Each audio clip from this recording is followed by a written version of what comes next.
السلام علیکم ورحمۃ اللہ وبرکاتہ. کیسے ہیں آپ سب لوگ؟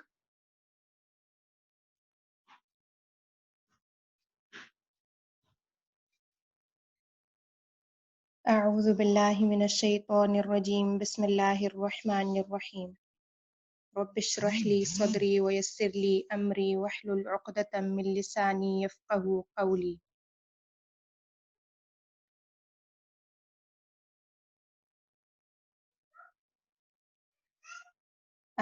آپ سب اسٹوڈنٹس کو میری آواز آ رہی ہے؟ اوکے ٹھیک ہے، چلیں ہم شروع کرتے ہیں. آج انشاءاللہ ہم نے شروع کرنا ہے مفعول بھی، یعنی مفاعیل، جو مفاعیل خمسہ ہیں وہ انشاءاللہ آج ہم دیکھیں گے. اور ہماری وہ بک انشاءاللہ جو رہتی ہے، جو ہم نے خبر کی، جیسے میں نے آپ کو لاسٹ کلاس کے اینڈ میں کہا تھا کہ وہ کچھ ایک ٹاپک ہے جس میں ہم نے خبر کی کیا کیا اقسام پڑھ چکے ہیں، ہم ان کو ایک جگہ کے اوپر ہم نے دیکھنا ہے. تو وہ انشاءاللہ ہم نیکسٹ کلاس میں دیکھ لیں گے. جیسے لاسٹ کلاس میں ایک اسٹوڈنٹ نے کہا تھا کہ انہیں یہ کلیئر ہونا ہے، یعنی مفاعیل خمسہ وہ پڑھنا چاہتی ہیں، سمجھنا چاہتی ہیں، تو اس کو ہم اس ٹاپک کو دیکھ لیتے ہیں. اس میں سے بھی کچھ چیزیں ہم نے کی ہوئی ہیں، جیسے ظرف زمان اور ظرف مکان کے متعلق کہ جو ورڈز زمانے کو یا جگہ کو شو کرتے ہیں وہ ظروف ہوتے ہیں، اور مفعول بھی کو ہم دیکھ چکے ہیں. تو آج ہم اس کو پورا ایک ٹاپک کے انڈر انشاءاللہ دیکھتے ہیں.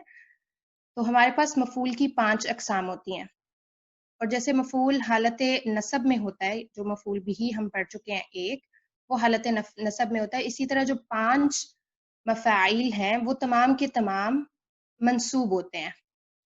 اور یہاں پہ آپ اس کا مین ٹاپک بھی اگر دیکھیں نا، جو اس کتاب کے اندر لکھا ہوا ہے لسان القرآن کے اندر، تو یہ نمبر 6 ہے مفعول. تو انہوں نے ایک پورا ٹاپک بنایا ہے منصوبات کے متعلق، اور اس میں تمام جو آپ کے پاس اسم ہے یا جو بھی حروف ہیں، جیسے حروف مشبہ بالفعل ہیں، ان کو بھی وہ بھی حالت نصب میں لے جاتے ہیں.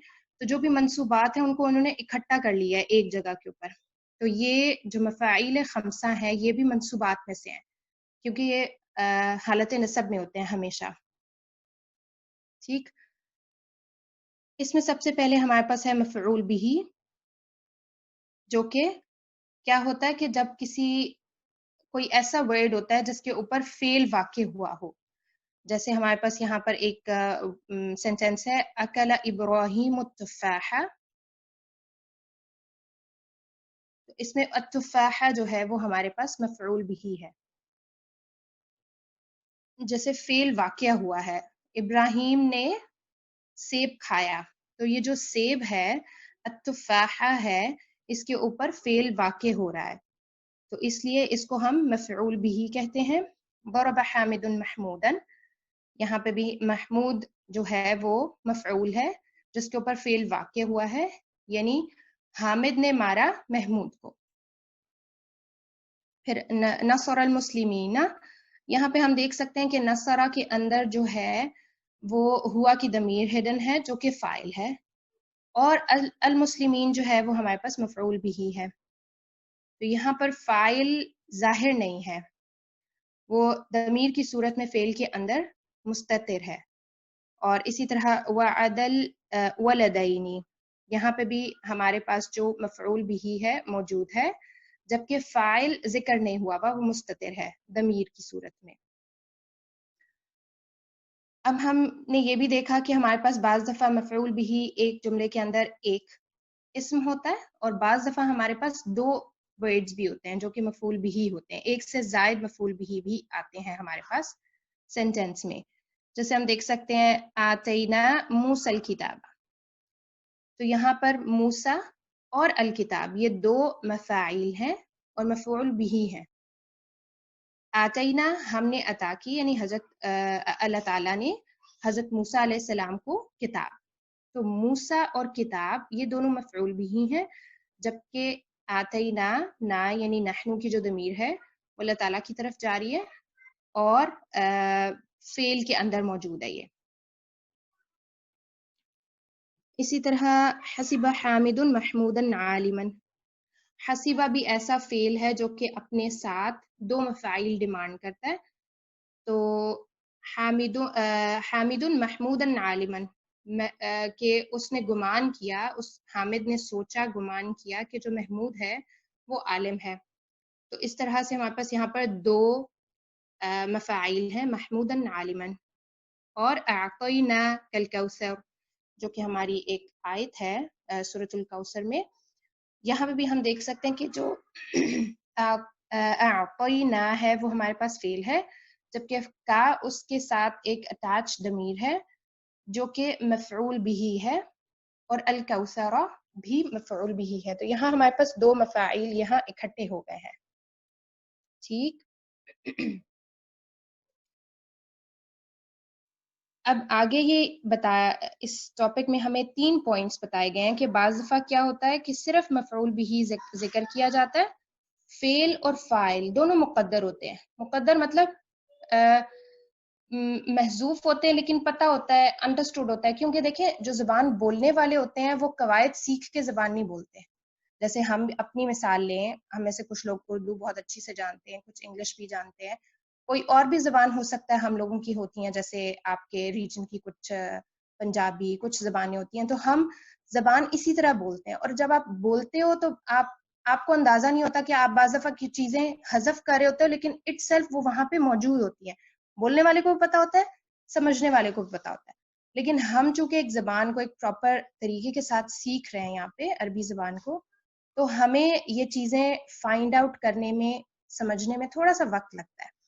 تو یہاں پہ بھی کچھ ایسے آپ کو پوائنٹس، کچھ ایسی جگہیں بتائی گئی ہیں جس میں فعل اور فاعل دونوں مقدر ہوتے ہیں، یعنی چھپے ہوئے ہوتے ہیں، کہیں ان کا معنی موجود ہوتا ہے. جیسے یہاں پر جیسے تحذیر کے لیے انہوں نے کہا ہے کہ فعل اور فاعل مقدر ہوں گے، جبکہ مفعول بھی صرف بولا ہی جملے میں مفعول بھی جاتا ہے. اور اس کے لیے ان نے مثال دی ہے کہ ہم اردو میں بھی جیسے کہتے ہیں، جب ہم واقعی بہت ڈر جاتے ہیں کسی چیز سے تو ہم کہتے ہیں سانپ سانپ. تو ہم اس طرح جب بولتے ہیں تو ہم پورا جملہ نہیں بولتے کہ سانپ سے بچو، ہم اس طرح نہیں کہتے. ہم صرف ایک ورڈ بلاتے ہیں اور اسی کے اندر فعل اور فاعل مقدر ہوتا ہے. تو سیم یہیں پہ یہ کیس عربک کے ساتھ بھی ہے کہ احذر، اتقی اور باعد، یہ 3 افعال ہیں جو کہ مقدر ہوتے ہیں اور مفعول بھی صرف پروناؤنس کیا جاتا ہے. یعنی بولنے میں آپ صرف مفعول بھی کو بولتے ہیں، باقی جو الفاظ ہیں وہ اس جملے کے اندر خود مفہوم دے رہے ہوتے ہیں. جیسے ہم یہاں پہ دیکھیں کہ تنبیہ دینے کے لیے کہا جائے کہ النار النار، یہاں پہ صرف مفعول بھی. اور یہ جو تکرار ہے یہ بھی پھر اس کو بتاتی ہے کہ آپ کو کسی چیز سے بچنے کے لیے کہا جا رہا ہے. کیونکہ جب آپ اس طرح کی سچویشن میں ہوتے ہیں کہ کسی کو آپ بچنے کے لیے کہہ رہے ہوتے ہیں تو آپ پورے جملے نہیں بولتے، آپ ظاہر جلدی ایک اپنا میسج پہنچانا چاہ رہے ہوتے ہیں. تو آپ کا جو مفعول بھی ہے وہی پورے جملے کو سمجھانے کے لیے انف ہو جاتا ہے. پھر عطف کے ساتھ بھی اس کو بولا جاتا ہے، جیسے الکذبہ والنفاق. تو یہاں پر ان دونوں چیزوں سے بچنے کے لیے، دور رہنے کے لیے.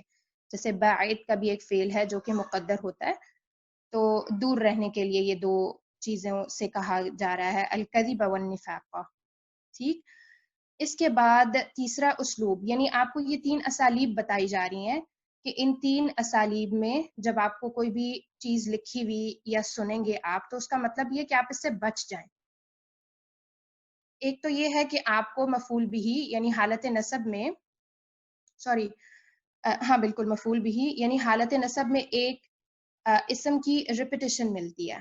دوسرے پوائنٹ میں کیا ہے کہ آپ کو 2 اسما ملتے ہیں جن کے بیچ میں آپ کو حرف عطف بھی ملتا ہے، اور دونوں حالت نصب میں ہوتے ہیں کیونکہ مفعول بھی ہیں، الکذب والنفاق. اور تیسرا اس میں اسلوب کیا ہے، تیسرا کہنے کا طریقہ کیا ہے کہ آپ ایاکا کے ساتھ جو ہیں کسی اسم کو اٹیچ کرتے ہیں، جیسے ایاکا والکذبہ. تو یہ ایک کہنے کا طریقہ ہے، ایک اسلوب ہے کہ آپ اس سے بچنے کے لیے کہہ رہے ہیں اگلے شخص کو.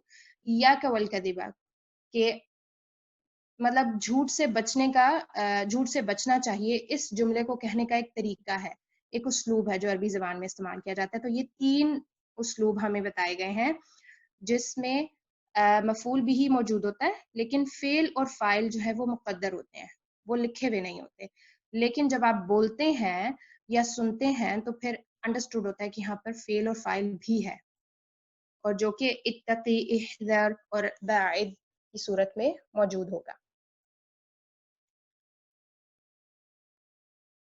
پھر ہے اغراء، یہاں پر ایک تو مفعول بھی کا کہنے کا طریقہ تھا جس میں بچنے کے لیے کہا جائے گا، تحذیر دی جائے گی، کسی کو تنبیہ کی جا رہی ہے، بچنے کے لیے کہا جا رہا ہے۔ دوسرا پوائنٹ ہے اغراء، جس میں کسی اچھے کام پر ابھارنا، آمادہ کرنا ہوتا ہے، یعنی جب آپ کسی کو کسی اچھے کام کی تلقین کرتے ہیں تو اس کے لیے بھی آپ صرف مفعول بھی کا استعمال کرتے ہیں، اور اس میں آپ کے پاس جو فعل اور فاعل ہوتا ہے، فعل جو آپ کے پاس محذوف ہوتا ہے یا مقدر ہوتا ہے وہ کیا ہوتا ہے؟ الزم، خذ، اختر، کہ تم اس کو ملزوم کر لو، اپنے ساتھ جوڑ لو، یا آپ اس کو پکڑ لو، یا اس کو اختیار کر لو، ٹھیک ہے؟ تو یہ تین معنی موجود ہوں گے، یہ تینوں معنی موجود ہوں گے یا ان میں سے کوئی بھی میننگ موجود ہوگا۔ جب آپ جیسے کہیں گے الحیا او الحیا، جب آپ اس طرح سے کہیں گے تو اس کا مطلب یہ ہے کہ حیا کو اختیار کرو، ٹھیک ہے؟ حیا کو اپنے ساتھ لازم کر لو، حیا کو پکڑ کے رکھو۔ تو آپ نے صرف مفعول بھی بولا ہے، لیکن اس سے مطلب کیا ہے اقراء کا؟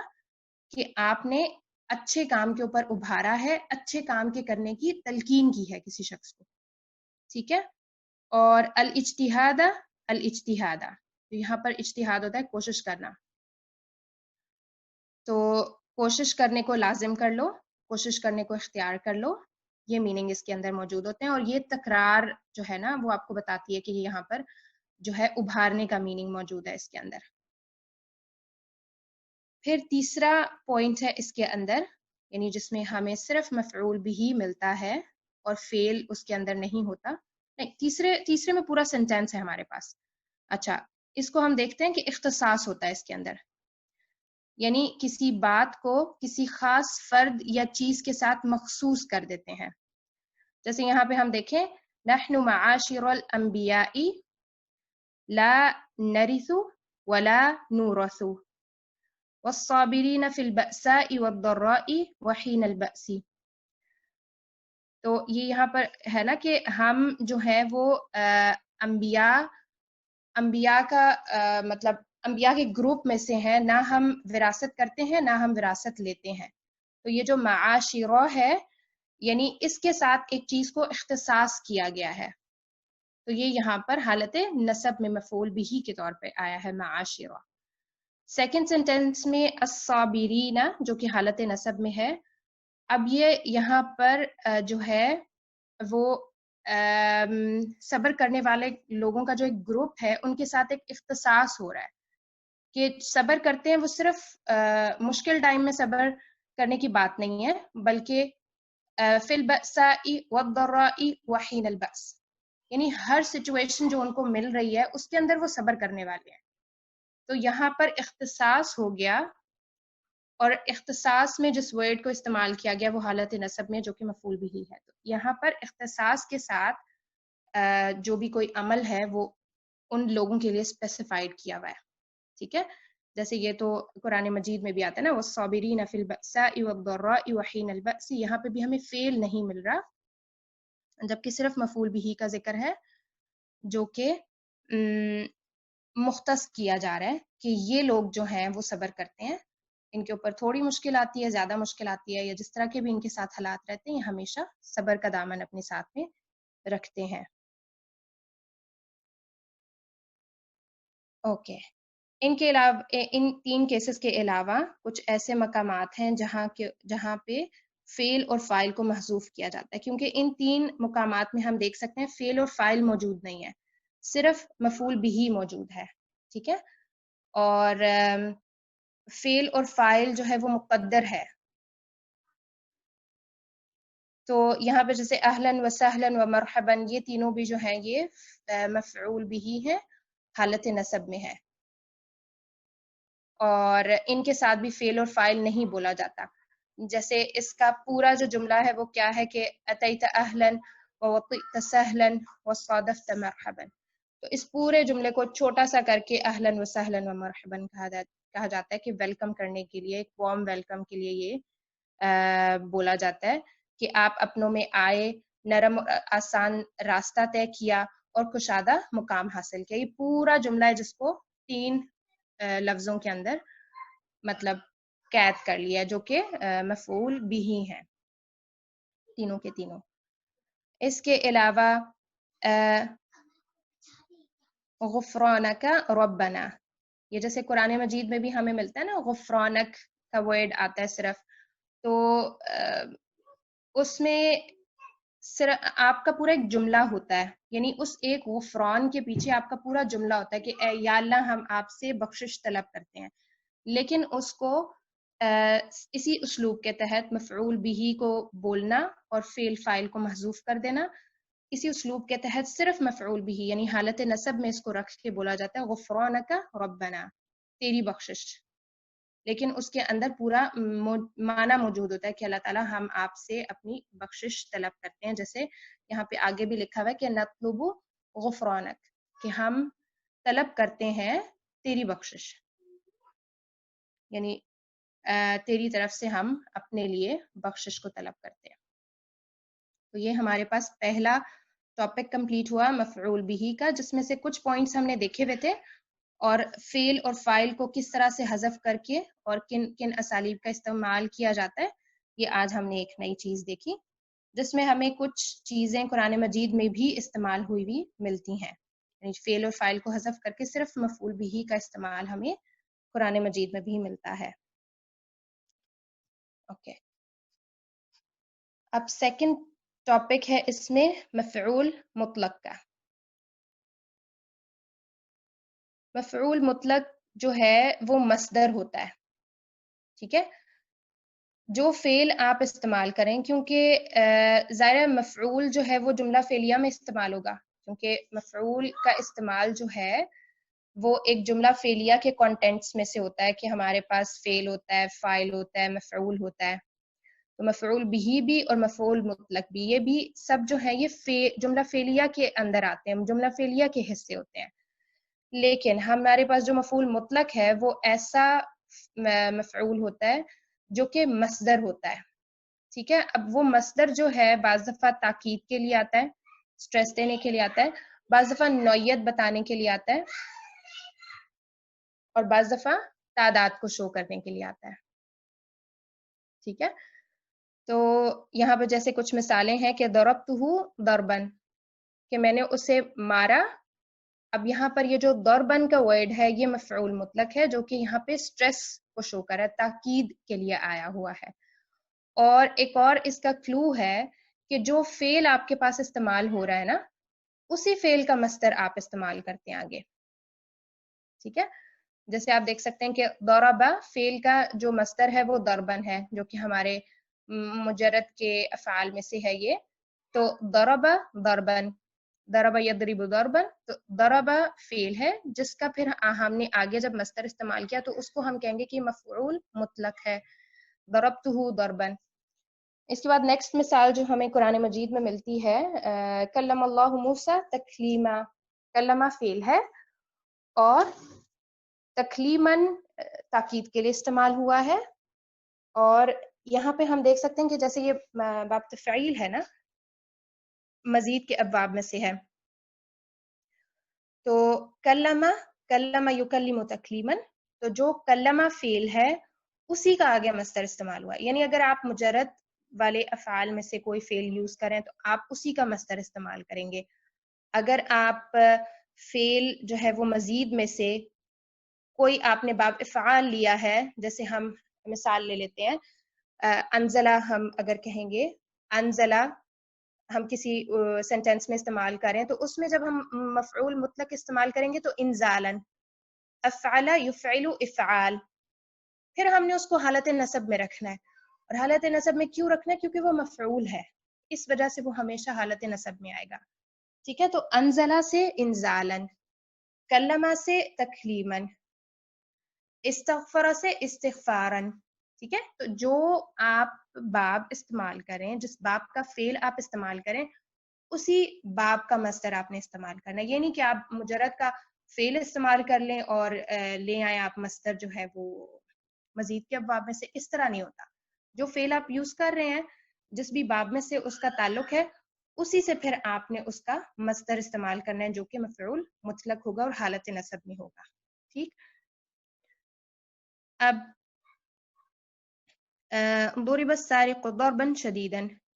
اب یہاں پہ آپ دیکھ سکتے ہیں کہ ضرب السارق ضربا شدیدا، ضربا شدیدا جو ہے یہ اب اس کی نوعیت بتا رہا ہے، کیونکہ اس نے یہ نہیں کہا کہ بھئی چور کو مارا گیا اور مارنا، انہوں نے کہا کہ بھئی شدید مارا، یعنی یہاں پہ نوعیت بتائی جا رہی ہے کہ اس کو کس طرح سے مار پڑی. ٹھیک ہے، ہو سکتا ہے اس کو ایک تھپڑ پڑا ہوتا، لیکن یہاں پہ اس کو ضرباً شدیداً بہت زیادہ مارا گیا، تو یہاں پہ نوعیت کا جو ہے وہ بتایا جا رہا ہے. اسی طرح جلسۃ المعلمی، تو یہاں پر جلسۃ المعلمی یعنی نوعیت بتائی گئی جا رہی ہے کہ بیٹھا کوئی شخص تو کس طرح سے بیٹھا، وہ جس طرح پڑھانے والا ہوتا ہے اس طریقے سے بیٹھا. کیونکہ آپ دیکھیں کہ انسان کا جو ہمارے جسٹس ہوتے ہیں وہ بتاتے ہیں کہ کوئی شخص کس طریقے سے بیٹھ رہا ہے، پڑھے لکھوں کی طرح بیٹھ رہا ہے یا ایک غیر تعلیم یافتہ افراد کی طرح بیٹھ رہا ہے. تو ان سب چیزوں کا تعلق ہوتا ہے انسان کی پرسنالٹی، ان سب چیزوں سے ہمیں پتہ چل جاتا ہے کسی کو دیکھ، کسی کا جو بھی رویہ ہوتا ہے دیکھ کے. یہاں پر نوعیت بتائی جا رہی ہے کہ وہ بیٹھا ہے تو وہ بیٹھا کس طرح ہے. جلسہ جلسۃ المعلمی. اچھا، اس کے بعد نیکسٹ جو ہم نے 3 پوائنٹس پڑھے نا کہ مفعول مطلق کے کیا کیا چیزوں کے لیے وہ استعمال ہوتا ہے. ایک تو تاکید کے لیے ہم استعمال کرتے ہیں، دوسرا نوعیت یا کیفیت بتانے کے لیے استعمال کرتے ہیں، اور تھرڈ ون ہوتا ہے کہ عدد بتانے کے لیے، تعداد بتانے کے لیے. جیسے ہے قرأت الرسالۃ قراءۃ واحدۃ، قراءۃ واحدۃ، تو یہاں پر میں نے میگزین پڑھا اور ایک دفعہ پڑھا. تو یہاں پر جب آپ بتا رہے ہیں تو اس کا تعداد بتانا اس کی موجود ہے. فنظر نظرة في النجوم، نظرة بھی جو ہے وہ دیکھنا ہوتا ہے نا، تو یہاں پہ بھی تعداد کے لیے اس کو ذکر کیا جا رہا ہے. یہ جو ہے یہ حضرت ابراہیم علیہ السلام کے قصے میں آتا ہے نا، جب انہوں نے آسمان کو دیکھا تھا اور پھر انہوں نے کہا تھا کہ مطلب اپنے جو بھی وہ لوگ جا رہے تھے کسی محفل میں، انہوں نے منع کر دیا تھا کہ میں نہیں جاؤں گا. تو یہ اس واقعے کا چھوٹا سا ہے ایک حصہ ہے کہ جہاں پر نظرتن کا ورڈ آیا تھا جو کہ تعداد کو بتانے کے لیے ہے. اوکے، اب یہ تو ہو گیا کہ ہم جب بھی کوئی فعل استعمال کر رہے ہیں، جس بھی باب سے استعمال کر رہے ہیں، اسی کا مصدر لے کے آئیں گے. لیکن مفعول مطلق کے لیے ہم مترادفات کا بھی استعمال کر سکتے ہیں. مترادف کیا ہوتا ہے کہ 2 ورڈز ہیں لیکن ایک جیسا معنی دے رہے ہیں. جیسے جلست قعودا، جلسہ بھی بیٹھنا ہوتا ہے، قعدہ بھی بیٹھنا ہوتا ہے. تو جلست قعودا، قعودا بھی جو ہے وہ مفعول مطلق ہے کیونکہ وہ مترادف میننگ رکھتا ہے. جلستن اور قعودن کا جو میننگ ہے وہ ایک جیسا ہے. قام الخطیب وقوفا، قام اور وقفا ایک ہی چیز ہے، مترادف ہیں ایک دوسرے کے. تو قام الخطیب وقوفا، وقوفا جو ہے وہ مفعول مطلق آ گیا ہمارے پاس. تو اس طریقے سے ہم جو مفعول مطلق ہے، جو مصدر ہم استعمال کر رہے ہیں جملہ فعلیہ میں، اس کو ہم معنی بھی استعمال کر سکتے ہیں فعل کے. اس کے بعد کل اور بعض، یہ جو 2 الفاظ ہیں ہمارے پاس، یہ بھی مفعول مطلق کے قائم مقام ہو کے استعمال ہوں گے، اور جب یہ مفعول مطلق کے قائم مقام ہوں گے تو پھر یہ حالت نصب میں آئیں گے. ٹھیک ہے، آپ ایک جملہ فعلیہ میں کل کا یا بعض کا ورڈ استعمال کر رہے ہیں، لفظ استعمال کر رہے ہیں، اور وہ حالت نصب میں ہے. جب ہم تطبیق کرنے بیٹھے ہیں اور ہمیں کل کا یا بعض کا ورڈ ملتا ہے جملہ اس فعلیہ کے اندر، تو وہ جو ہے وہ مفعول مطلق کو شو کر رہا ہوگا. ٹھیک ہے، جیسے فلا تمیلوا کل المیل، تأثر بعض التأثر، وجاہدوا فی اللہ حق جہادہ. تو یہاں پر جیسے انہوں نے تو اوپر صرف 2 ورڈز کا استعمال کیا نا، کل کا اور بعض کا، لیکن آپ اس چیز سے تھوڑا سا مطلب اس کو سمجھنے میں آسانی ہے کہ آپ دیکھیں فعل ہمارے پاس کیا استعمال ہو رہا ہے، تمیلو. تمیلو جو ہے اس کا مصدر کیا ہے، میل. اب تمیلو کل المیل، تأثر بعد التأثر، جاہدو حق جہادی، مطلب جو مصادر استعمال ہو رہے ہیں وہ اسی فعل کے ہیں، اور ان کے ساتھ کسی ٹائم پہ کل کا استعمال ہو گیا، کسی ٹائم پہ باپ کا استعمال ہو گیا، کسی ٹائم پہ حق کا استعمال ہو گیا. تو یہ جو ہے کل، بعض اور حق، یہ حالت نصب میں ہے اور یہ مفعول مطلق کے قائم مقام استعمال ہو رہے ہیں. اس کے بعد 2 مثالیں اور ہیں ہمارے پاس، جس میں ہے اذکروا اللہ کثیرا، تو یہاں پر ذکرا کثیرا، تو کثیرن جو ہے وہ مفعول مطلق کے طور پہ استعمال ہوا ہے، اور ذکرن جو ہے وہ محذوف ہے، یہاں پہ اس کا ذکر نہیں ہوا ہوا، جو کہ اسی فعل کا مصدر ہے. ٹھیک، اور اس کے بعد ہے فجلدوہم 80 جلدتن.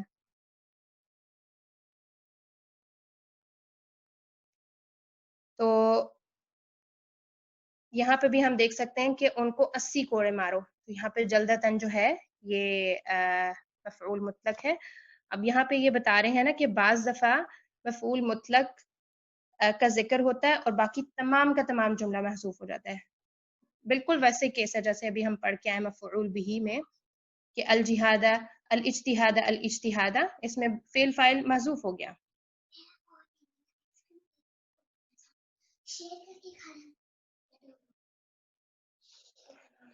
تو اس میں کیا ہے کہ ہمارے پاس جیسے ہم نے مفعول بہ میں دیکھا کہ صرف مفعول بہ کا استعمال ہے اور فعل فاعل مقدر ہے، محذوف ہے، لیکن ان کا معنی اس کے اندر موجود ہوتا ہے. ٹھیک ہے، الاجتہاد الاجتہاد، النار النار. تو اسی طرح یہاں پر بھی مفعول مطلق صرف موجود ہے، باقی تمام کا تمام جملہ محذوف ہو گیا، لیکن اس کا جو معنی ہے وہ اس جملے کے اندر موجود ہوتا ہے. جیسے شکرن لک، تو اشکرو شکرن لک، تو اشکرو جو ہے وہ حذف ہو گیا. اسی طرح جیسے ہم تسبیحات کرتے ہیں تو ہم کہتے ہیں سبحان اللہ، تو اس میں نسبح محذوف ہو گیا، فعل فاعل محذوف ہو گیا، صرف ہمارے پاس موجود ہے مفعول مطلق. سبحان مصدر ہے نا سبحان، اور شکرن بھی جو ہے وہ مصدر ہے. تو پھر اسی طرح جو قرآن مجید میں ہمیں ایک مثال ملتی ہے وہ بالوالدین احسانا، یہاں پہ بھی وہ احسنوا بالوالدین احسانا. تو یہاں پہ ہم دیکھ سکتے ہیں کہ احسنوا کا جو ورڈ ہے وہ محذوف ہے. بالوالدین احسانا، احسانا مفعول مطلق ہے. تو یہاں پہ ہمارے پاس 2 مفاعیل ہو گئے، مفعول مطلق اور مفعول بہ. پھر ہمارے پاس 3rd ون مفعول ہے مفعول لہو. یہاں تک اگر آپ کو کوئی چیز سمجھ نہ آئی ہو مفعول بہ کے اعتبار سے یا مفعول مطلق کے اعتبار سے تو آپ پوچھ سکتے ہیں اپنے مائک میوٹ کر کے.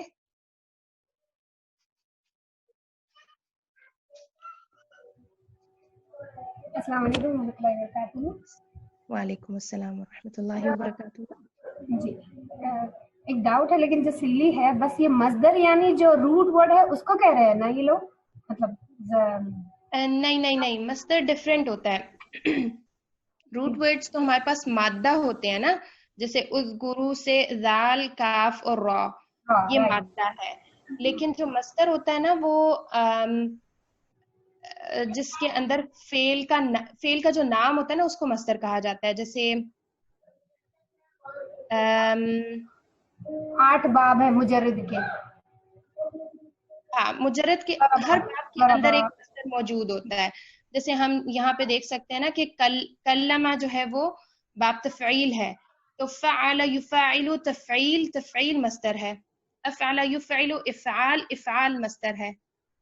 اب آپ کے جو نام ہم نے پڑھے ہیں نا فتحن، جی وہ ہمارے پاس مصادر ہیں. جو نام ہم نے پڑھے ہیں وہ مصادر ہیں، اور فعل ماضی مضارع اور پھر اس پوری تصریف آپ کو دکھائی گئی ہے. مزید فی میں جو پورے ٹیبل ہم نے پڑھا تھا، افعال، تفعیل، انفعال، استفعال، یہ والے مصدر ہیں. ہاں جی ہاں جی. اور اسی طرح ہم نے جو باب پڑھے ہیں نا مجرد کے، اس میں بھی جو نام ہے باب کے، فتح یفتح فتحن، فتحن جو ہے وہ مصدر ہو جاتا ہے. اوکے جی، جزاک اللہ. اوکے. پھر ہے ہمارے پاس مفعول لہو، تیسری ٹائپ ہے مفعول کی. اس کو مفعول لاجلہ بھی کہا جاتا ہے. اور اس کے اندر جو ہم جملہ فعلیہ کے اندر جب مفعول لہو استعمال کرتے ہیں تو وہ فعل کے واقع ہونے کی وجہ، اس کی ریزن، اس کا سبب بیان کرتا ہے. یعنی ایک ورڈ ہم استعمال کر رہے ہوتے ہیں جملہ فعلیہ کے اندر، جس سے ریزن پتہ چلتی ہے ہمیں اس فعل کے واقع ہونے کی. ٹھیک ہے، فعل کے واقع ہونے کی وجہ پتہ چلتی ہے، سبب پتہ چلتا ہے. جیسے ہم یہاں پہ دیکھیں کہ ضربتہ تأدیبا، کہ میں نے اس کو مارا. کیوں مارا؟ اس کو ادب دلانے کے لیے، ادب سکھانے کے لیے مارا. ٹھیک ہے، کیونکہ ایک کام کرنے کے بہت سارے ریزنز ہو سکتے ہیں، تو آپ اس ریزن کو ڈیفائن کرنے کے لیے جب ایک ورڈ استعمال کر رہے ہیں تو وہ حالت نصب میں آتا ہے جملہ فعلیہ کے اندر، اور اس کو ہم کہتے ہیں مفعول لہو، مفعول لاجلہ. لہو بھی اس کے لیے ہوتا ہے نا، تو اس لیے فعل کی ریزن بتانے کے لیے جو ہے وہ اسم استعمال کیا جاتا ہے، جو کہ مفعول لہو اس کو کہا جاتا ہے، اور وہ حالت نصب میں ہوتا ہے. اعبد اللہ شکرن، اب میں نے اللہ تعالیٰ کا شکر اللہ تعالیٰ کی عبادت کی شکر ادا کرنے کے لیے. یعنی ہم جب عبادت کر رہے ہیں تو اس کا ہماری نیت کیا ہے، تو یہاں پر وہ نیت ڈیفائن کی جا رہی ہے شکرن، اللہ تعالیٰ کا تھینکس کرنے کے لیے. وَلَا تَقْتُلُوا أَوْلَادَكُمْ خَشْيَةَ إِمْلَاقٍ، تو یہاں پر جو ہے اللہ تعالیٰ نے جیسے یہ قرآن مجید میں کہا ہے نا کہ اپنی اولادوں کو قتل مت کرو غربت کے، مفلسی کے ڈر سے. تو یہ جو خشیت املاق ہے یہ ہمارے پاس آ رہا ہے ریزن بتانے کے لیے کہ ایک فعل کو کرنے کی وجہ کیا ہے، خشیت املاق. پھر یجعلون اصابعهم فی آذانہم من الصواعق حذر الموت، کہ وہ اپنے کانوں میں انگلیاں ڈال لیتے ہیں. کیوں ڈالتے ہیں؟ من الصواعق حذر الموت، جو کڑک ہے اس کی وجہ سے اور موت کے ڈر کی وجہ سے. تو یہاں پر جو مفعول لہو ہے وہ حذر الموت ہے، حالت نصب میں آ رہا ہے، اور کہ وہ لوگ کانوں میں انگلیاں ڈال رہے ہیں موت کے ڈر کی وجہ سے. ينفقون اموالهم ابتغاء مرضات اللہ، تو یہاں پر وہ خرچ کرتے ہیں اپنے مالوں کو، اور وجہ کیا ہے مال خرچ کرنے کی؟ ابتغاء مرضات اللہ، ابتغاء یعنی ڈھونڈنا اللہ تعالیٰ کی رضا کا. تو یہاں پر یہ جو ابتغاء ہے یہ حالت نصب میں آیا ہے مفعول لہو، مفعول لاجلہ کی وجہ سے. والسارق والسارقة فقطعوا أيديهما جزاء بما كسبا نكالا من اللہ. تو یہاں پر آپ دیکھ سکتے ہیں کہ جو چور مذکر ہے یا مؤنث ہے ان کے ہاتھ کاٹنے کے لیے کہا گیا ہے. تو کیوں؟ کیونکہ ان کی یہ جزا ہے، جزاءً. ٹھیک ہے، یہاں پہ ہمیں یہ حالت نصب میں مل رہا ہے. تو جب آپ کو ایک فعل کے اندر، ایک جملہ فعلیہ کے اندر ایک اسم آپ کو یہ ڈیفائن کر رہا ہے کہ یہ فعل کرنے کی وجہ کیا ہے، تو وہ مفعول لاجلہ ہی ہو جائے گا. پھر ہمارے پاس آتا ہے مفعول فیہ، جو کہ فورتھ ٹائپ ہے اس کی، اور اس کے اندر ہمارے پاس ظروف کا استعمال ہوتا ہے.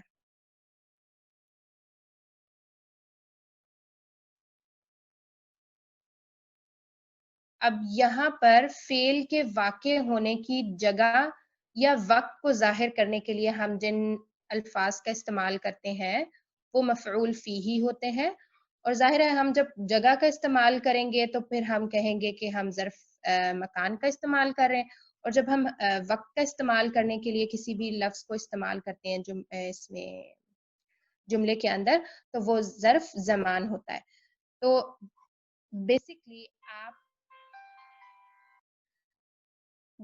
آپ فعل جملہ فعلیہ کے اندر جب اس فعل کے واقع ہونے کا جگہ یا وقت بتا رہے ہوتے ہیں تو وہ مفعول فیہ ہوتا ہے. یعنی جو ظرف زمان ہوگا یا ظرف مکان ہوگا وہ مفعول فیہ ہوگا. ٹھیک ہے. تو یہاں پر ہے کہ سافرت یوم السبت کہ میں نے ہفتے کے روز سفر کیا. تو سافرت میں نے سفر کیا. اب کس دن سفر کیا؟ تو یوم السبت. ٹھیک ہے. یہاں پہ ہم زمانہ بتا رہے ہیں. صمت شہرا میں نے ایک مہینے کے روزے رکھے. ذهبت خلف زید یہاں پر مکان کا بتایا جا رہا ہے خلف. اب یہاں پہ یہ دیکھیں کہ آپ شہرن خلف اور یوم جو ہے یہ تمام کے تمام ظروف ہیں جو کہ حالت نصب میں آ رہے ہیں. اور یہ اس لیے حالت نصب میں آ رہے ہیں کیونکہ یہ مفعول فیہ ہے. یہاں پر ظروف کا میننگ بتا سکتے ہیں آپ؟ مطلب یہ ظروف یہ نیو ورڈ آ گیا, یہ ہم تو مفعول پڑھ رہے ہیں, ظروف آ گیا. مجھے آپ کی آواز کلیئر نہیں آ رہی, دوبارہ سے بولیں گے؟ جی مجھے یہ ظروف آپ نے جو ظرف جو یوز کیا ہے ہم یہ مفعول پڑھ رہے ہیں, اس میں یہ ظروف یہ ظرف یہ نیو ورڈ کیسا ہے, اس کا میننگ مطلب یہ برتن ظرف یعنی برتن ہے. اصل میں جو ظرف ہے نا وہ ایک ٹائپ آف مطلب جب بھی آپ کسی زمانے کے لیے کوئی الفاظ کا استعمال کریں تو وہ ظرف زمان ہوتا ہے. جب آپ ایسے الفاظ استعمال کریں جن کا میننگ جو ہے وہ مکان کو شو کر رہا ہے وہ ظرف مکان ہو جائیں گے. تو مفعول فیہ میں یہ دونوں ظروف کا استعمال ہو رہا ہوتا ہے کیونکہ آپ فعل کے واقع ہونے کی جگہ یا وقت کو بتا رہے ہیں نا. آپ ایکسپلین جو کر رہے ہیں کہ میں نے پورے کیا اس کو کہتے ہیں پورے مہینے کے روزے رکھے. تو یہاں آپ بتا رہے ہیں کہ میں نے کتنے وقت کے روزے رکھے ہیں, 1 دن کے, 2 دن کے, 4 دن کے, پورے مہینے کے. آپ پورا مہینہ کہہ رہے ہیں. تو یہاں پر جو شہرن ہے یہ پھر آپ وقت بتا رہے ہیں, زمانہ کو شو کر رہے ہیں یہاں پر. تو یہ جو ظرف کا استعمال ہو رہا ہے اس کے اندر یہ ایک نئی ٹرم ضرور ہے لیکن یہ مفعول فیہ کے طور پہ استعمال ہو رہا ہے اور یہ حالت نصب میں آئے گا کیونکہ آپ فعل کے واقع ہونے کی یا تو جگہ بتا رہے ہیں اور یا پھر اس کا زمانہ بتا رہے ہیں یا اس کا وقت بتا رہے ہیں یا اس کی جگہ بتا رہے ہیں. تو ان دو چیزوں کو جب آپ شو کریں گے تو اس کے لیے جو بھی آپ لفظ استعمال کریں گے یا تو وہ ظرف زمان ہوگا یا وہ ظرف مکان ہوگا. کلیئر لائک مطلب اونلی خالی مکان یا جگہ نہیں کہہ سکتے, مطلب اس طرح وقت نہیں کہہ سکتے کہ وہ ورڈ ظرف مکان یا ظرف وہ ورڈ کے لیے لا رہے ہیں, مطلب جو یہ مفعول فی کو شو کر رہا ہے. بس آپ وہی بات ہے کہ ایک ٹرمینالوجی ہے کہ آپ نے جو مکان کے لیے ورڈ استعمال کیے ہیں, کسی جگہ کو شو کرنے کے لیے جو ورڈ استعمال کیے وہ ظروف مکان ہو گئے ہیں, اور جو آپ نے کسی بھی زمانے کو یعنی وقت کو شو کرنے کے لیے جو آپ نے ورڈز کا استعمال کیا وہ زمان ہو گئے ہیں, اور ان کو حالت نصب میں لے کے آ رہے ہیں ہم ایک سینٹینس کے اندر کیونکہ یہ اسم کے فعل کے واقع ہونے کی جگہ یا وقت کو ظاہر کر رہے ہیں. کلیئر ہو گیا. اوکے, جزاک اللہ خیر. ٹھیک ہے. ذهبت خلف زید کہ میں زید کے پیچھے آیا. تو اب یہ جگہ بتائی جا رہی ہے کہ وہ کہاں سے آ رہا ہے, پیچھے سے, سائڈ سے, آگے سے. تو پیچھے, خلفہ پیچھے سے, تو یہ ظرف مکان ہو گیا اور حالت نصب میں. پھر ہے وقف تحت الشجرۃ کہ وہ کھڑا ہوا کہاں پہ, درخت کے نیچے. تو یہ جو تحت ہے یہ بھی جگہ کو شور کر رہا ہے یعنی مکان کو, ظرف مکان ہے یہ یہاں پر. قرأت الدرس صباحا امام المعلم, صباحا ظرف زمان ہے, امام ظرف مکان ہے, جو کہ دونوں مفعول فیہ ہیں, یعنی ایک فعل کے واقع ہونے کی ٹائم اور جگہ آپ کو بتائی جا رہی ہے ان دو الفاظ کے ساتھ، تو مفعول فیہ حالت نصب میں ہوں گے یہ. اس کے بعد کچھ ظروف ہیں جو کہ یہاں پر لکھے ہوئے ہیں جو کہ زمانے کو شو کرتے ہیں، جیسے ثانیتاً، ساعتاً، اسبوع، قرن، بکرتاً، صباحا، لیل، ابداً، دقیقتاً، یوم، سنہ، دہر، اصیل، مساء، نہار، حین. ٹھیک، یہ تمام کے تمام جو ہیں یہ ظرف زمان ہے.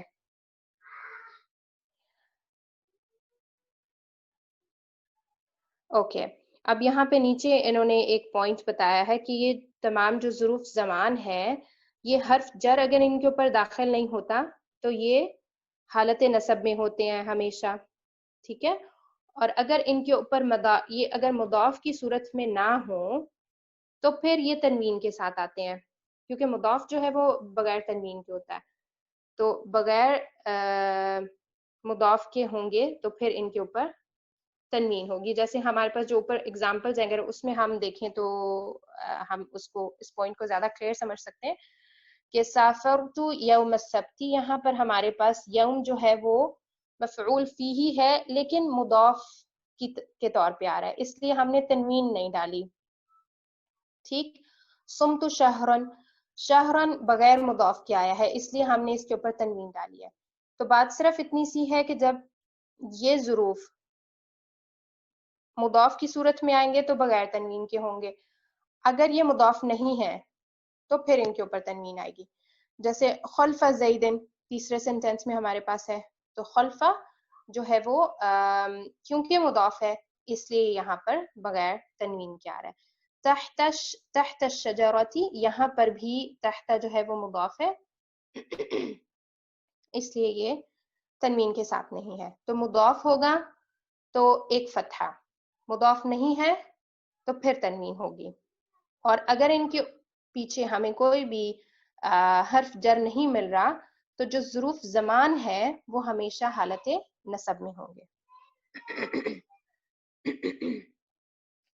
اذکر اللہ بکرۃ و اصیلا. ٹھیک، پھر ہمارے پاس اگلے آتے ہیں ظروف مکان، جس میں ہمارے پاس ہے فوق، تحت، خلف، قبل، امام، بعد، قدام، وراء، بین.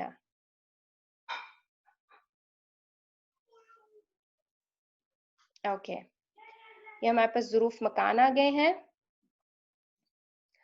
یہ تمام الفاظ مضاف ہو کر استعمال آتے ہیں، یعنی جو ظروف مکان ہیں وہ زیادہ تر ان کا استعمال جو ہے وہ مضاف کے طور پہ ہوتا ہے. وفوق كل ذي علم عليم، أتى زيد بعد المغرب. اوکے، تو یہاں پہ ہم دیکھ سکتے ہیں کہ بعد المغرب جو ہے مضاف مضاف الیہ ہے اور فوق کلی مضاف مضاف الیہ ہے. ٹھیک، اب یہ یمیناً، شمالاً، یساراً، شرقاً، غرباً، جنوباً، شمالاً، یہ تمام بھی جو ہیں یہ ظروف مکان ہوتے ہیں. یعنی جو ہماری جہات ہیں یہ تمام جہات ہے نا ہماری، آگے پیچھے اور مشرق مغرب شمال جنوب، یہ 4 جہات ہیں. اس کے علاوہ دائیں بائیں آگے پیچھے، تو یہ جو ہے یہ یمیناً، شمالاً، یساراً، یہ تمام بھی ظروف مکان میں آتے ہیں کیونکہ ایک جگہ کو شو کر رہے ہیں یہ ورڈز. اچھا، ان ظروف کے ساتھ ہم ال کا استعمال بھی کر سکتے ہیں اور حروف جارہ بھی ان کے ساتھ استعمال ہوتے ہیں، جس کی مثالیں ہمارے پاس ہیں. یمین اور شمال جو ہے وہ اکثر ہی عن کے ساتھ آتے ہیں، عن الیمینی وعن الشمالی قعید. پھر من بھی جیسے لگا ہے، تجری من تحتها الانہار. اور البحر فی غرب الہندی، تو یہاں پہ فی غرب الہند فی کا استعمال ہوا ہے جس کے بعد ہم نے ایک جہہ کا استعمال کیا.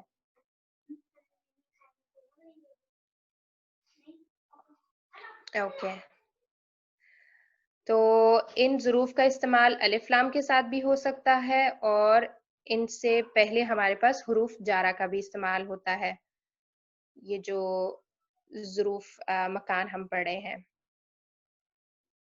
اوکے.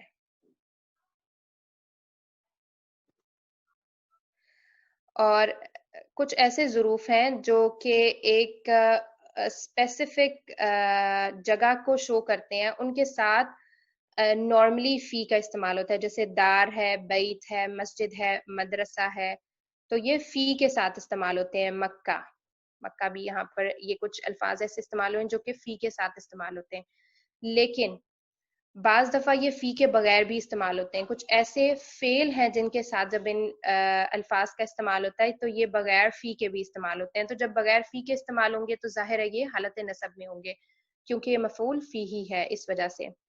تو آپ زیادہ کنفیوز نہ ہو ان پوائنٹس میں، یہ چھوٹے چھوٹے پوائنٹس ہیں. دیکھیں قرآن میں آتے ہیں بعض دفعہ تو انسان کنفیوز ہو جاتا ہے کہ یہ تو مفعول فی ہی ہے لیکن یہ حالت نصب میں کیوں نہیں ہے. تو ظاہر ہے جب اس کے پیچھے حرف جار آ جائے گا تو حرف جار اپنے بعد آنے والے اسم کو زیر دے دیتا ہے، حالت جر میں لے جاتا ہے. تو جب یہ حروف نہیں استعمال ہوں گے تو پھر وہ اپنی اصلی حالت نصب میں آئیں گے. تو یہ چھوٹے چھوٹے پوائنٹس ہیں جو قرآن میں ذکر ہوتے ہیں اکثر جگہوں کے اوپر، تو یہ اس حساب میں ہمیں ہر چھوٹا چھوٹا پوائنٹ بھی بتاتے ہیں، تو ان کو کنفیوز ہونے کی ضرورت نہیں ہے ان کے لیے. اور جب بھی آپ کہیں پڑھیں گے قرآن میں تو آپ کو اس کی ریزن پتا ہوگی کہ یہاں پر اگر حالت نصب میں آیا ہے تو یہ اکیلا اس وجہ سے، اور اگر اس کے پیچھے حرف جار آ گیا تو پھر ٹھیک ہے، کوئی کنفیوژن کی بات نہیں ہے، یہ حرف جار کی وجہ سے جو ہے وہ حالت جر میں چلا گیا ہے. اور اس کے بعد ہمارے پاس قبل اور بعد ایک دو ایسے ورڈز ہیں جو کہ مضاف کی حالت میں استعمال ہوتے ہیں اور حالت نصب میں آتے ہیں، یہ جیسے قبل الفجری یا بعد الفجری. اب اگر ان سے بیفور بھی حالت یہ جو حروف جارہ ہیں یہ آ جائیں گے تو پھر یہ حرف جار کی وجہ سے حالت جر میں چلے جائیں گے، جیسے من قبل الفجری اور من بعد الفجری. اب بعض دفعہ کیا ہوتا ہے کہ ہمیں قبل اور بعد حرف جار کے بعد بھی موجود ملتے ہیں لیکن ان کے اوپر دمہ ہوتی ہے، کہ جیسے یہاں پر لکھا ہے نا کہ اگر ان کا مضاف الیہ مذکور نہ ہو یعنی ذکر نہ کیا جائے تو ان کے آخر پر پیش آتی ہے، خواہ ان سے پہلے حرف جار یعنی حرف جر من ہی کیوں نہ ہو. ٹھیک ہے، جیسے من قبل، من بعد، یہ قرآن مجید میں بہت جگہوں کے اوپر ریپیٹ ہوا ہے کہ من ہے لیکن قبل یا بعد جو ہے وہ حالت جر میں نہیں ہے. اور وہ حالت جر میں کیوں نہیں ہوتے؟ کیونکہ ان کے بعد حذف ہوا ہوتا ہے، جو ان کا مضاف الیہ ہے وہ محذوف ہوتا ہے اور یہ دمہ اس حذف کو شو کر رہی ہوتی ہے کہ اس کے بعد کچھ ہے جو حذف ہوا ہے. تو یہ جو ہے یہ ایک پوائنٹ ہے.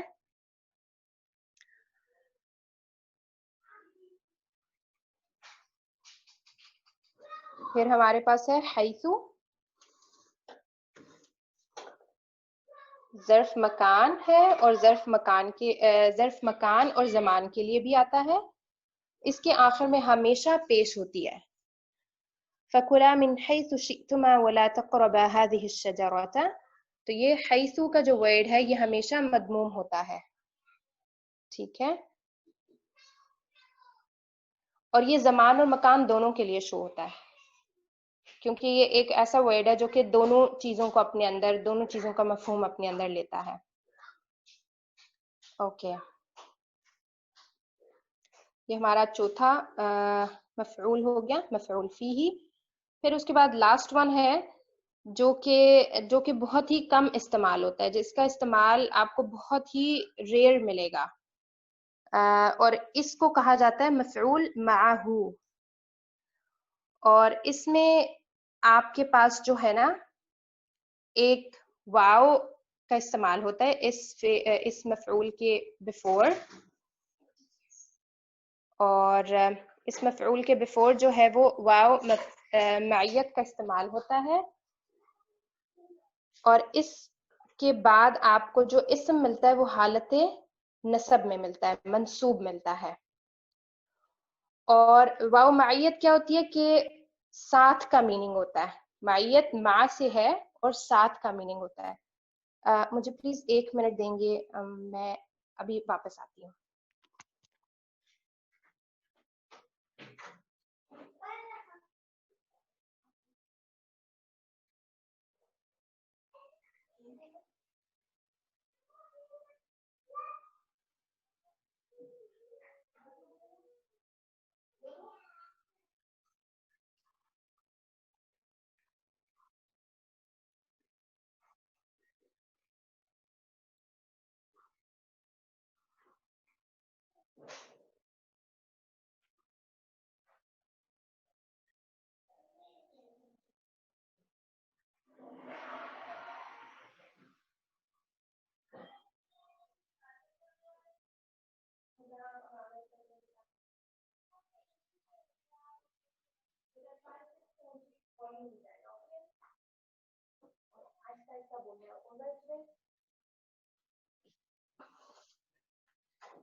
تو ہم مفعول معہو پہ تھے کہ اس میں ہمارے پاس ایک واو معیت کا آتا ہے، یعنی ساتھ لینے کا معنی اس کے اندر موجود ہوتا ہے، اور اس کے بعد جو ہم اسم استعمال کرتے ہیں وہ حالت نصب میں ہوتا ہے، اور اس کو ہم مفعول معہو کہتے ہیں. جیسے ہے جاء زید و بکر، تو زید آیا اور اس کے ساتھ بکر بھی آیا. تو یہ واو جو آ رہا ہے یہ واو زید کے ساتھ کے لیے آ رہا ہے، ٹھیک ہے. و بکرن، اور بکرن حالت نصب میں کیوں ہے؟ کیونکہ یہ معہو ہے، ٹھیک ہے. اور یہ معیت کی وجہ سے جو ہے واو معیت کی وجہ سے آیا، اور اس کے بعد والا جو اسم ہے اور وہ حالت نصب میں ہے کیونکہ وہ مفعول معہو ہے. اسی طرح اکل الوالد والابناء، اب یہاں پہ بھی واو آ گیا اور الابناء جو ہے وہ معیت کے لیے آ گیا کہ والد نے کھایا اور اس کے ساتھ ان کے بیٹوں نے بھی. تو اس طریقے سے یہ جو واو معیت کا ہے یہ اس فعل کے اندر ان کو بھی شامل کر رہا ہے کہ یہ کام اس شخص نے تو کیا ہی کیا لیکن اس کے ساتھ انہوں نے بھی کیا. اور دخلت المدرسة واخاک، کہ میں داخل ہوا مدرسہ میں، واخاک، اور تمہارا بھائی بھی، یعنی تمہارے بھائی کے ساتھ. تو یہ معیت کا ساتھ ہونے کا میننگ دے رہا ہے یہاں پر، اور یہ اسی کو مفعول معہو کہا جاتا ہے. یعنی اس کو پہچاننے کا ایک یہ طریقہ ہوتا ہے کہ آپ کے پاس جملہ فعلیہ میں جب واو آتا ہے اور اس کے بعد آپ کو اسم جو بھی مل رہا ہوگا وہ حالت نصب ہوگا، تو آپ تھوڑا سا اگر دھیان کریں تو جو فاعل ہے اس کے ساتھ وہ کام میں شریک ہوا ہے. یعنی جو حالت نصب واو کے بعد جو آپ کو اسم مل رہا ہے وہ فاعل کے ساتھ اس کام میں شریک ہے، تو پھر وہ مفعول معہو کا میننگ دے سکتا ہے. جملے کے اوپر توجہ کرنی بہت ضروری ہے، یہ صرف ایک کلوز ہوتے ہیں، لیکن آپ کو جملے کا مفہوم دیکھنا بھی بہت ضروری ہوتا ہے اس کے ساتھ ساتھ کہ کیا یہ اس کے ساتھ سوٹ کر رہا ہے. ہاں ہو سکتی ہے ایسی پاسبلٹی یا نہیں ہو سکتی، کیونکہ اعرابی حالت بہت ساری چیزوں کی ایک جیسی ہوتی ہے بعض دفعہ. اوکے، یہ ہمارے مفاعیل خمسہ ہو گئے. تو کوئی کوشچن ہو اس کے متعلق تو آپ پوچھ سکتے ہیں.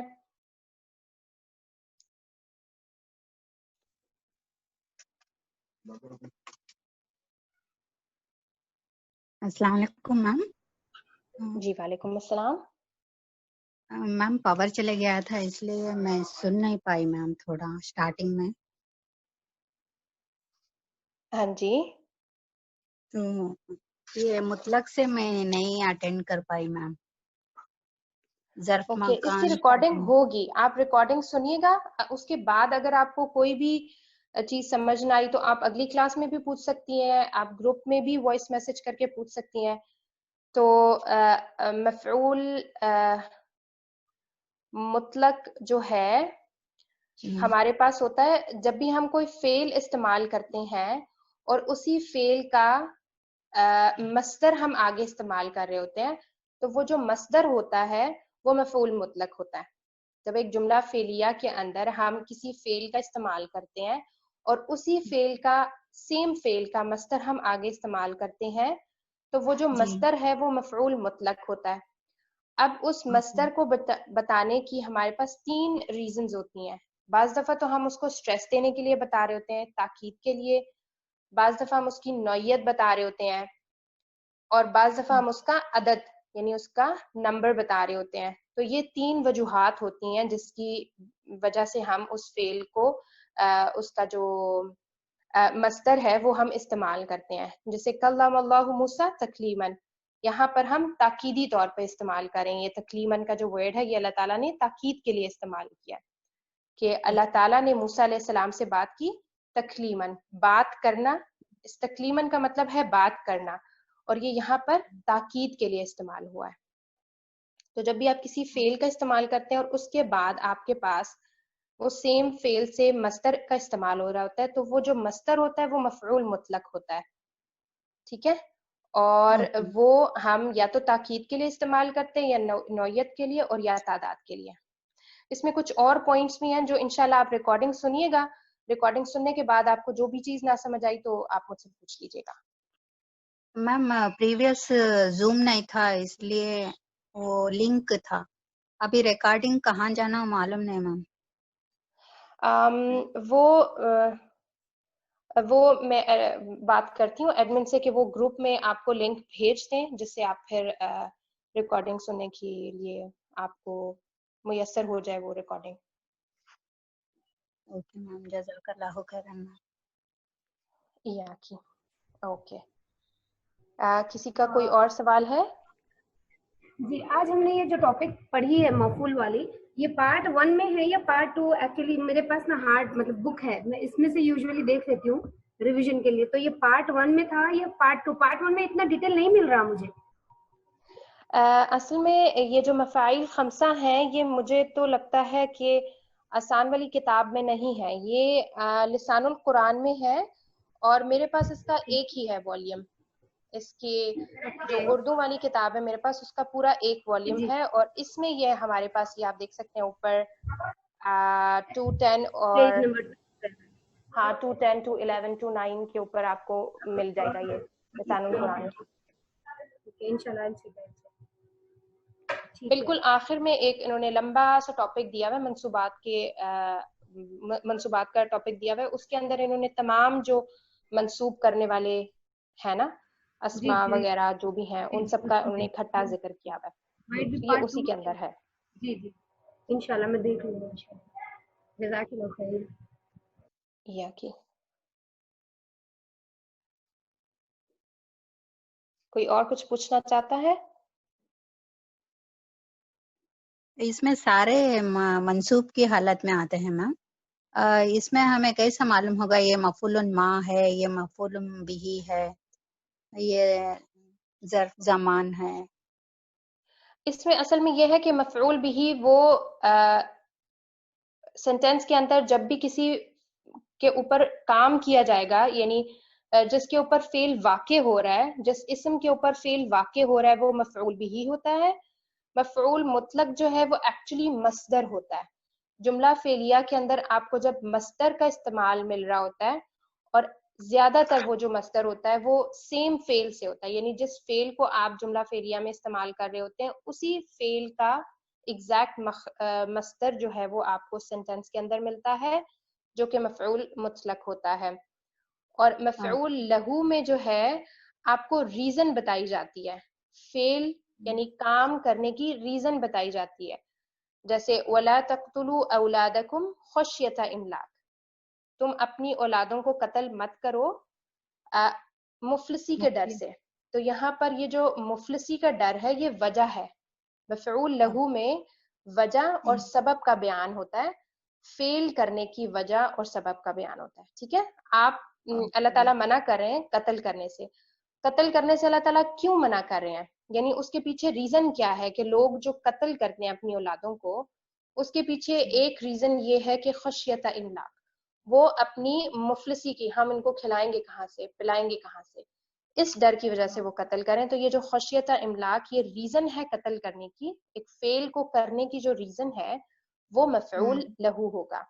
مفعول فیہ میں ہمارے پاس مین چیز کیا ہوتی ہے کہ آپ نے جو کام کیا ہے آپ نے جو فعل کیا ہے وہ فعل آپ نے کس جگہ میں کیا ہے کس وقت میں کیا ہے. اب میں کلاس لے رہی ہوں میں صبح کا ٹائم کلاس لے رہی ہوں تو یہ جو صبح کا ٹائم ہے یہ اب ظرف زمان ہے.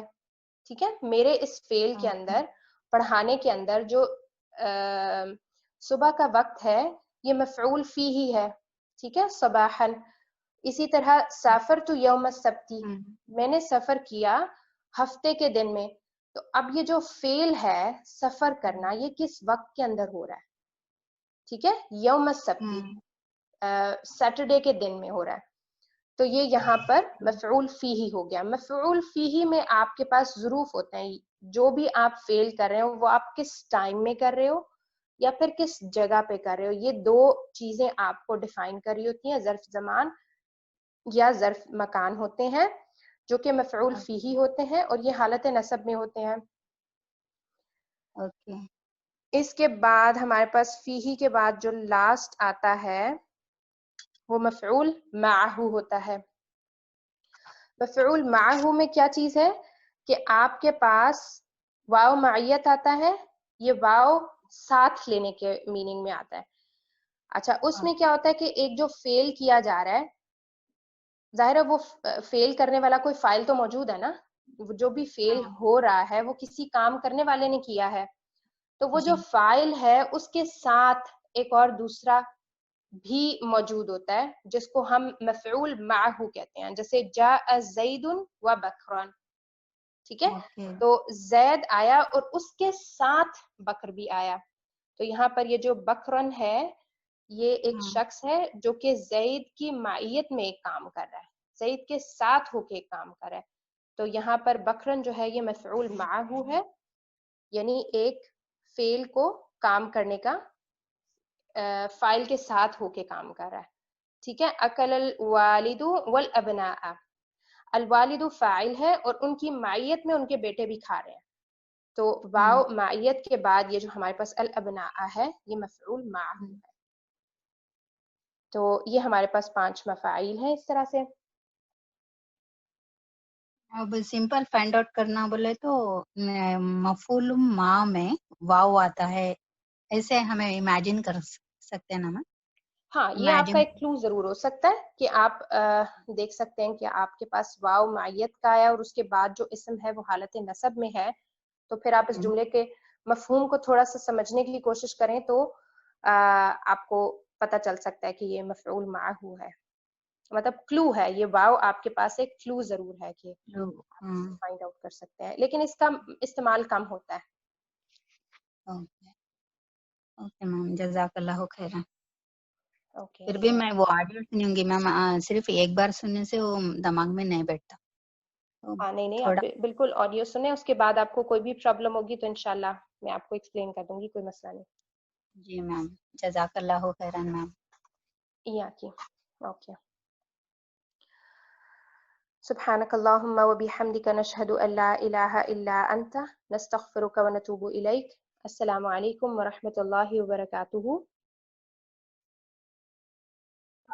وعلیکم السلام ورحمۃ اللہ وبرکاتہ.